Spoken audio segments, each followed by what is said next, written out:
Soumya's art of കുക്കിംഗിലേക്ക് ഏവർക്കും സ്വാഗതം. ഇന്ന് ഉണ്ടാക്കാൻ പോകുന്ന റെസിപ്പി മസാലക്കറി.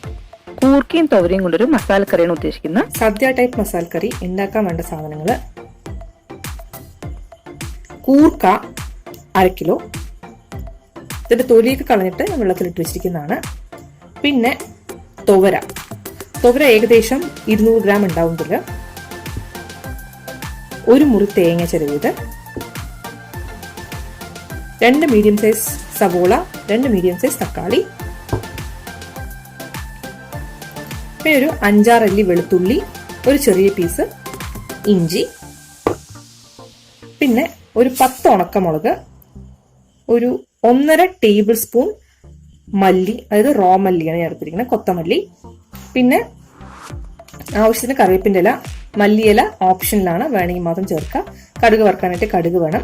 പിന്നെ മഞ്ഞൾപ്പൊടി ഒരു 1/4 ടീസ്പൂൺ. പിന്നെ ഞാൻ ഇതിൽ സ്പൈസസ് ആയിട്ട് ചേർക്കുന്നത് ഒരു ചെറിയ പീസ് പട്ട, പിന്നെ ഒരു 6-8 ഗ്രാമ്പു, ഒരു 3 ഏലക്കായ. അപ്പൊ ഇത്രയും സാധനങ്ങളാണ് എടുത്തു വെച്ചിരിക്കുന്നത്. പിന്നെ നമുക്ക് ആവശ്യത്തിന് ഉപ്പും വെള്ളവും. അപ്പൊ എങ്ങനെ ഉണ്ടാക്കാൻ നോക്കാം. അപ്പൊ മസാലക്കറി ഉണ്ടാക്കേണ്ട പ്രൊസീജിയറിലേക്ക് കിടക്കാം. അതിൽ താങ്ങി വയ്ക്കാം. എന്നിട്ട് ഇതിലേക്ക് ഒരു 1/2 ടേബിൾ സ്പൂൺ വരുന്ന രീതിയിൽ എണ്ണ ഒഴിച്ചു കൊടുക്കാം. ആദ്യം പട്ടി ഉണ്ടല്ലോ, അതിനൊന്ന് പൊട്ടിച്ചിട്ടോളൂ. പിന്നെ 3 ഏലക്കായ, 6-8 ഗ്രാമ്പു.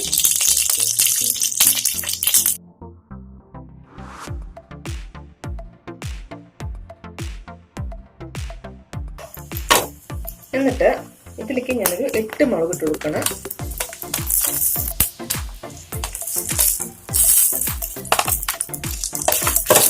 മുളക് ഇട്ട് കൊടുക്കാം.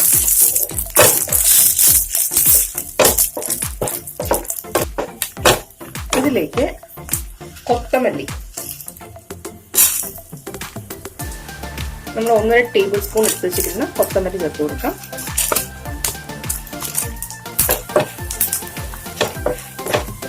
ചെറുതായിട്ടൊന്ന് ഫ്രൈ ആയിട്ട് വരുമ്പോൾ നമുക്ക് അതിന്റെ കൂടെ തന്നെ തേങ്ങ ഇട്ട് കൊടുക്കാം.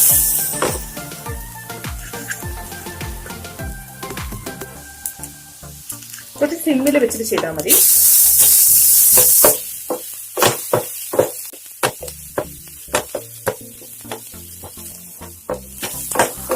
നന്നായിട്ട് ഫ്രൈ ആയിട്ട് വരണം കേട്ടോ, ചോന്ന് വരണം.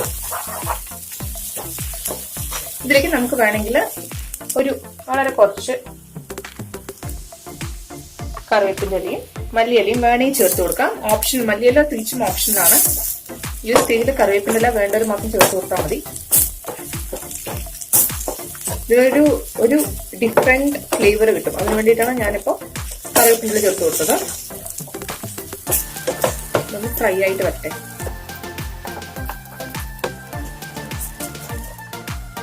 ഞാൻ ഇതിലേക്ക് ഒരു 1/4 ടീസ്പൂൺ അല്ല 1/4 ടേബിൾ സ്പൂൺ മഞ്ഞൾപ്പൊടിയും കൂടെ ചേർത്ത് കൊടുക്കും.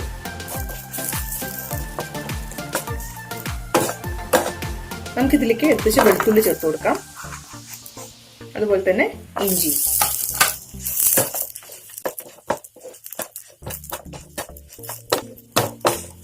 നന്നായിട്ട് ഫ്രൈ ആയിട്ട് വരട്ടെ.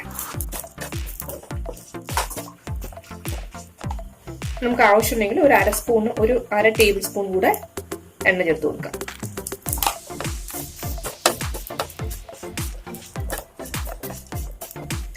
ഇത് സാമ്പാറിന് വറക്കണ പോലെ അത്രയ്ക്ക് ചോക്കണ്ട, പക്ഷെ നന്നായിട്ട് ആ പച്ചമണമൊക്കെ വിട്ടിട്ടുണ്ടാവണം. കണ്ടോ, ഇപ്പൊ ഏകദേശം ഫ്രൈ ആയിട്ടുണ്ട്. കണ്ടോ, ഇങ്ങനെ ആയാൽ മതി. ഒരുപാട് ചോക്കേണ്ട ആവശ്യമില്ല. നമ്മുടെ മസാലക്കറി എന്ന് വെച്ചിട്ടുണ്ടെങ്കിൽ റെഡ് കളർ ആയിരിക്കണം, അല്ലാതെ ഭയങ്കര ബ്രൗൺ കളർ ആയിരിക്കരുത്.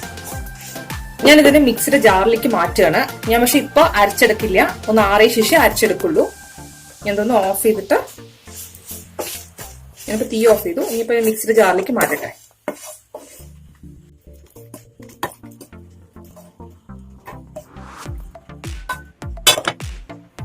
നമ്മൾ വറുത്തെടുത്തില്ലേ, ആ പാൻ തന്നെ ഞാൻ തിരിച്ചു വെച്ചിട്ടുണ്ട്. ഇപ്പൊ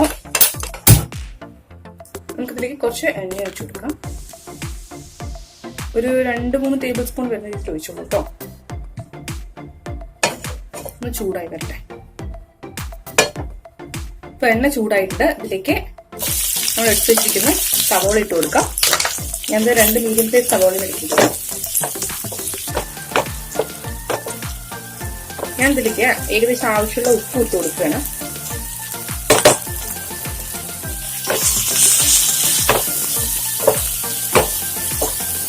നമ്മളിപ്പോ ഉപ്പ് ഇട്ട് കൊടുത്തില്ലേ, അതുകൊണ്ട് തന്നെ ഇത് പെട്ടെന്ന് വഴഞ്ഞ് കിട്ടാൻ അത് ഹെൽപ്പ് ചെയ്യും. നേരത്തെ ഉപ്പിട്ട് കൊടുത്താല് ഇതിന്റെ കളർ ലേശം ഒന്ന് ചേഞ്ച് ആവുമെന്ന് കണ്ടാൽ നമ്മളിലേക്ക് തക്കാളി ഇട്ട് കൊടുക്കാം. കളറൊക്കെ ലേശം ചേഞ്ചായി വന്നു. ആ പച്ച മണമൊക്കെ ഒന്ന് കിട്ടും. ഈ സ്റ്റേജിൽ ഞാൻ തക്കാളി ഇട്ട് കൊടുക്കണം.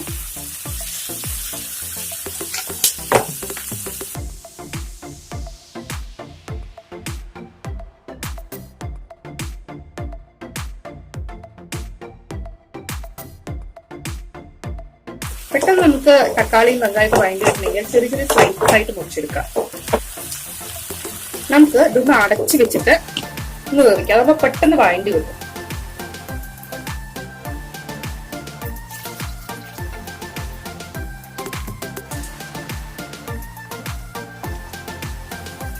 ഇത് അടിപ്പിടിക്കരുത്, ഇടയ്ക്കിടയ്ക്കൊന്ന് ഇളക്കി കൊടുക്കണം.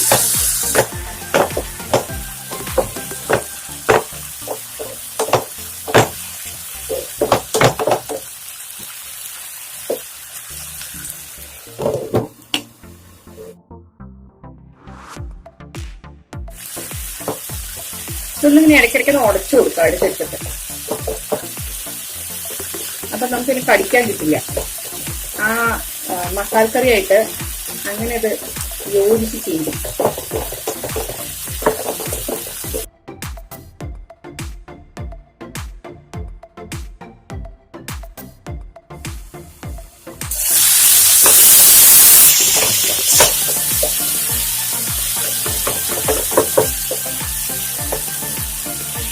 ഇതിലേക്ക്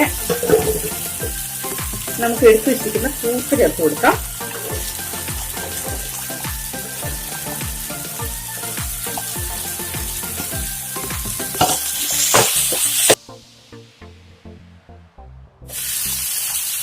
അതുപോലെ തന്നെ ഇതിലേക്ക് തുവരയും ചേർത്ത് കൊടുക്കാം.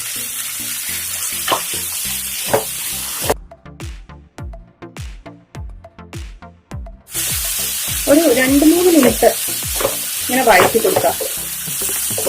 അതിനുശേഷം ഇതിലേക്ക് വേണ്ട വെള്ളം ഒഴിച്ചു കൊടുക്കാം. ഒരുപാട് ഒഴിച്ചു കൊടുക്കണ്ട. ഇത് ശരിക്കും വെന്ത് കഴിഞ്ഞാൽ വെന്ത് വറ്റണം. അതായത് ഈ തുവരയും കൂർക്കയും വേകുന്നതിനുള്ളില് ഈ വെള്ളം വറ്റിയിരിക്കണം. അത്രേ ഒഴിച്ചു കൊടുക്കേണ്ട ആവശ്യമുള്ളൂ. എന്നിട്ട് ഞാൻ മൂടി വെക്കാൻ പോവാണ്. ഇടയ്ക്കിടയ്ക്ക് ഇളക്കി കൊടുത്തോണ്ടിരിക്കണം.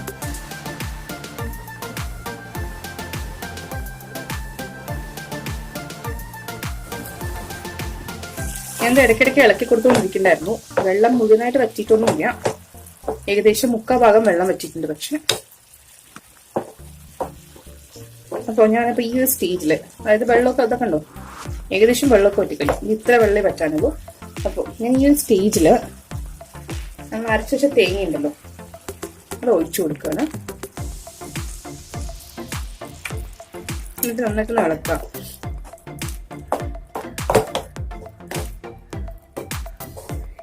ഇനി ഇതൊന്ന് പറ്റി പിടിച്ച് കിട്ടുന്ന പരുവത്തിലാവണ സമയത്ത് നമുക്കിതിൽ കടുക് വറുത്ത് കൊടുക്കാം. ചപ്പാത്തിക്കോ അല്ലെങ്കിൽ ആപ്പത്തിനൊക്കെയാണ് നിങ്ങൾ ഈ മസാലക്കറി യൂസ് ചെയ്യാൻ ഉദ്ദേശിക്കുന്നതെങ്കിൽ ഈ ഒരു സ്റ്റേജിൽ യൂസ് ചെയ്യാം. അല്ലെങ്കിൽ അത് ഒഴിച്ചു കറിയായിട്ട് നിങ്ങൾക്ക് വേണമെന്നുണ്ടെങ്കിൽ ഈ ഒരു സ്റ്റേജിൽ കണ്ടോ ഒരു തിള വന്നു. ഇനിയിപ്പോൾ ഈ ഒരു സ്റ്റേജിൽ തന്നെ കടുക് വറുത്ത് കൊട്ടിയിട്ട് നിങ്ങൾക്ക് യൂസ് ചെയ്യാവുന്നതാണ്. പക്ഷെ ഞാൻ സദ്യ മസാലക്കറിയാണ് കാണിക്കാൻ ഉദ്ദേശിക്കുന്നത്. അതായത് പാലക്കാട് സൈഡൊക്കെ സദ്യകളിൽ ഇപ്പൊ കാണാൻ പറ്റുന്ന ഒരു വിഭവമാണ് മസാലക്കറി. ഒരുപാട് വലിയ സദ്യകളൊക്കെ ആണെങ്കിൽ കൂർക്കയും തുവരയും കൊണ്ടൊന്നും നമുക്ക് ഉണ്ടാക്കാൻ പറ്റില്ല. പക്ഷെ നമ്മൾ ചെറിയ സദ്യ ഉണ്ടാക്കുന്ന സമയത്ത് കൂർക്കയും തുവരയും യൂസ് ചെയ്തിട്ട് മസാലക്കറി ഉണ്ടാക്കാം. അല്ലെങ്കിൽ എനിക്കൊന്ന് വലിയ സദ്യകളൊക്കെ ആണെങ്കിൽ പട്ടാണിയും ഉരുളക്കിഴങ്ങും യൂസ് ചെയ്ത് മസാലക്കറി ഉണ്ടാക്കാം. കാരണം അത് തൊലിച്ചെടുക്കുമ്പോഴേക്കും ഒരുപാട് സമയമാവും. വലിയ സദ്യകൾക്ക് അതുകൊണ്ട് ആപ്റ്റ് ആവില്ല. ചെറിയ സദ്യകൾ, വിഷുസദ്യ, ഓണസദ്യ, അങ്ങനെ സദ്യകൾക്കൊക്കെ നമ്മുടെ വീട്ടിലുണ്ടാക്കുമ്പോൾ നമുക്കിത് ഉണ്ടാക്കാം. നല്ല ടേസ്റ്റിയാണ്. ഇതൊന്ന് നന്നായിട്ടൊന്ന് തിളച്ച് വരണം.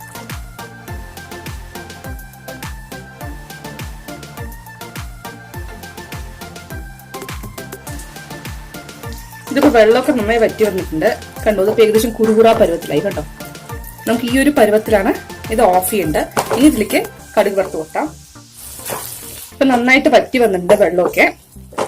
നമുക്ക് ഈ ഒരു സ്റ്റേജിലാണ് ഇത് ഓഫ് ചെയ്ത് വെക്കേണ്ടത്. നമ്മളെ ഇലയിൽ വിളമ്പിയിട്ടുണ്ടെങ്കിൽ അത് സ്റ്റിക്ക് ചെയ്ത് നിൽക്കണം. അതാണ് അതിന്റെ പരുവം. ഒഴുകി പോവാൻ പാടില്ല. അപ്പൊ ഞാൻ ഇതിനെ വേറൊരു സ്റ്റൗവിലേക്ക് മാറ്റിയിട്ട് കടുക് വറുക്കാനുള്ള ഏർപ്പാട് ചെയ്യാം.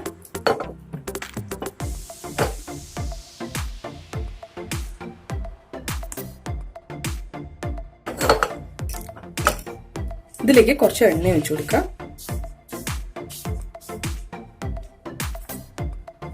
എണ്ണ ഒന്ന് ചൂടായി കഴിഞ്ഞാൽ നമുക്കിതിലേക്ക് കടുക് ഇട്ട് കൊടുക്കാം.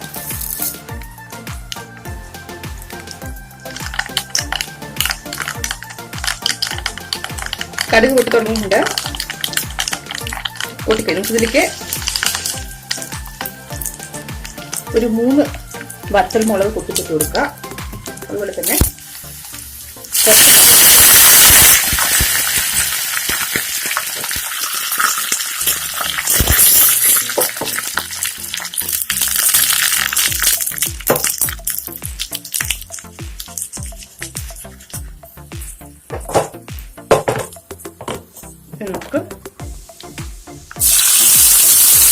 നമുക്ക് ഒഴിച്ചു കൊടുക്കാം. ഒരു തുള്ളി വെള്ളം. എപ്പോഴും കടുക് വറുത്ത് കഴിഞ്ഞാൽ കുറച്ച് വെള്ളം ഒഴിക്കണം. ആ മണമൊക്കെ ഇതിൻ്റെ ഉള്ളിലേക്ക് ഇറങ്ങാൻ വേണ്ടിയിട്ടാണ്. എന്നിട്ട് ഒന്ന് ഇളക്കി കൊടുത്ത് ഒന്ന് മൂടി വെക്കുക. പിന്നെ കൺസിസ്റ്റൻസി കറക്റ്റ് ആയിട്ടുണ്ട്. കണ്ടോ, ഒന്ന് മൂടി വെക്കാം. അപ്പൊ മസാല കറി റെഡി. ഇപ്പൊ ഞാൻ മൂടി വെച്ചിട്ട് ഏകദേശം 2-3 മിനിറ്റ് ആയി. ഞാൻ കാണിച്ചു തരാം.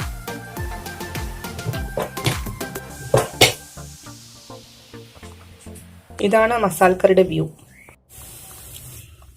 അപ്പൊ എല്ലാവരും ഉണ്ടാക്കി നോക്കുക. ഉണ്ടാക്കി നോക്കിയിട്ട് ഇഷ്ടപ്പെടുകയാണെങ്കിൽ സബ്സ്ക്രൈബ് ചെയ്യുക. അതുപോലെ തൊട്ടടുത്തുള്ള ബെല്ലൈക്കൺ അമർത്തുക.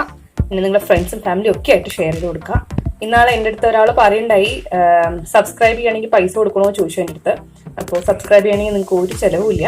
അപ്പോൾ നിങ്ങൾക്ക് ഇഷ്ടപ്പെടുകയാണെങ്കിൽ, ഈ റെസിപ്പി ഇഷ്ടപ്പെടുകയാണെങ്കിൽ സബ്സ്ക്രൈബ് ചെയ്യാം. അപ്പോൾ thank you so much for watching. Bye bye. നാളെ ഒരു പുതിയ റെസിപ്പി ആയിട്ട് കാണാം. See U.